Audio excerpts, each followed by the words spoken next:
What's up mga kasangkay, isang mapagpalang umaga na naman sa atin lahat. Narito na naman ako sa video ito. Gagawa tayo ng video dahil mayroong nag-comment dyan sa baba at mayroong siyang tinatanong about dito sa isang aircon kung bakit sumabog. Ngayon bago ko ituloy yung video, magsha-shoutout muna ako sa mga kasangkay natin na bago. Dito kay Fortune Montero, kay Abigail de Guzman at saka kay Rolo Osmilio. Ayan, shoutout sa inyo mga kasangkay at sana mag-ingat kayo kung saan man kayo naroroon sa araw na ito.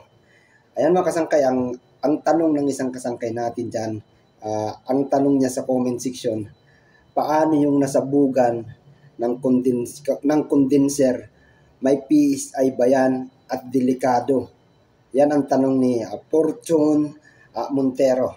Yan ang sasagutin natin sa video ito mga kasangkay, kaya ginawan ko ng video para masagot at dito na rin i-explain ko na rin kung bakit nangyayari yung ganun.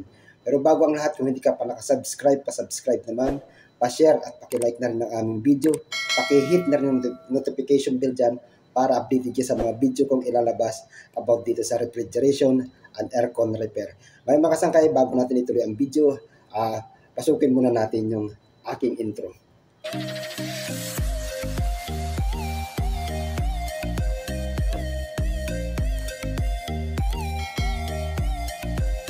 Ito mga kasangkay, meron tayong ipapalabas na video dito. Ito yung example kung bakit nga ba sumasabog yung compressor o di kaya yung condenser.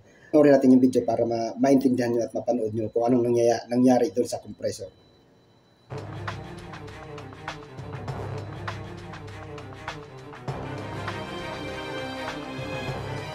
Ito di ako nagkakamali. Alam ko ano to, nag-check sila. Tatlo silang katao dito. Chine-check nila yung condenser unit.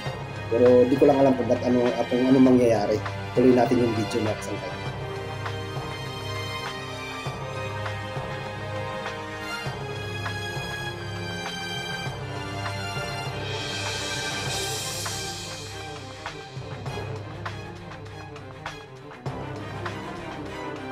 Chine-check nila dito yung yung condenser unit eh.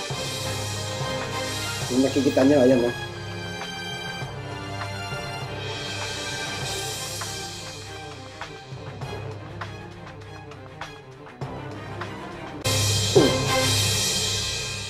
Diba?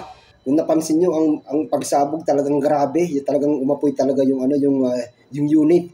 Yung condenser talaga, kung makikita mo parang talagang ang laki ng apoy, ang lakas ng apoy at saka ang lakas ng pagkasabog ng condenser. Talagang nakakatakot yung ganun, di ba? Tingnan natin kung ano nangyari doon sa mga gumagawa. Ayan, buhay pa siya. O, tingnan mo yung kamay, yung wasak yung kamay, kaya sobrang yung kamay niya na nawasak dahil doon sa nangyari sa pagsabog. Ang lakas kasi ng pagsabog talagang. Yun talagang dapat ingatan natin sa mga lalo sa mga AC technician. Ayan, mag-iingat tayo lang. Ngayon mga kasangkay, ipapaliwanag ko sa inyo kung bakit nangyari yung ganun. ang problema kasi sa mga AC technician, lalo dun sa mga, hindi ko sinasabi mga bago at hindi ko rin sinasabi sa magagaling. Kasi yung iba kasi, sa mga hindi pa talaga kabisado yung pag-check up ng aircon or di kaya kung ano mang ginagawa nyo, lalo pag kasama yung electrical, mayroon ng electrical na kasama sa isang ginagawa nyo. Unang-una talaga natin gawin yung maging safety tayo. Wag po kayo mag-check kung hindi nyo papatayin nyo muna yung supply o di kaya bababa yung breaker. Kasi alam ko yung nangyari dito, mukhang nag-check up sila nang hindi nakapatay yung breaker o hindi nakababa yung breaker o yung supply hindi nakapatay. Kaya ang nangyari, nagkaroon siguro ng pagkakaroon ng yung electrical na nagkaroon ng problema, siguro dumikit din sa compressor o nagkaroon ng spark kaya sumabog yung compressor at saka yun nga, nangyari, pati yung mga gumagawa na dama ay ibig sabihin na dali dahil dun sa maling trabaho na ginagawa. Ganito yung mga kasangkay sa mga hindi pa talaga kahit gaano kaka-expert, kahit gaano kakagaling, kailangan pa rin natin ng pag-iingat. Hindi rin ko naman sinasabi na ako magaling, pero unang-una talaga ang natin dito yung safety dapat para sa atin kasi naku, pag nagkaroon tayo ng problema, wala na.